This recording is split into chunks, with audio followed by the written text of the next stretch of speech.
জজ সাহেব, এই নিষ্পাপ মিয়া আপু যাকে দেখে হাজারো ছেলে রাতে ঘুমাতে পারে না, সে কিভাবে এত সুন্দর অভিনয় করে যার ফলে আমার বন্ধু তার টুনটুনিকে থামাতে পারে না। জজ সাহেব, আমি শুধু ছেলেদের বিনোদন দিতে চেয়েছিলাম।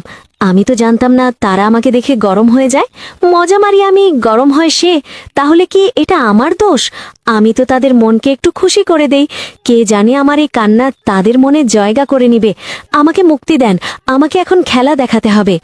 আদালতের রায়, এই নিষ্পাপ মেয়ের কোনো দোষ নেই, তাকে জেলে রাখা যাবে না, কারণ জেলে অনেক আসামি আছে পড়ে, তারা তাদের খেলা দেখিয়ে দিবে। Case is. জজ সাহেব, এই নিষ্পাপ মিয়া আপু যাকে দেখে হাজারো ছেলে রাতে ঘুমাতে পারে না, সে কিভাবে এত সুন্দর অভিনয় করে যার ফলে আমার বন্ধু তার টুনটুনিকে থামাতে পারে না। জজ সাহেব, আমি শুধু ছেলেদের বিনোদন দিতে চেয়েছিলাম। আমি তো জানতাম না তারা আমাকে দেখে গরম হয়ে যায়। মজা মারি আমি, গরম হয় সে। তাহলে কি এটা আমার দোষ?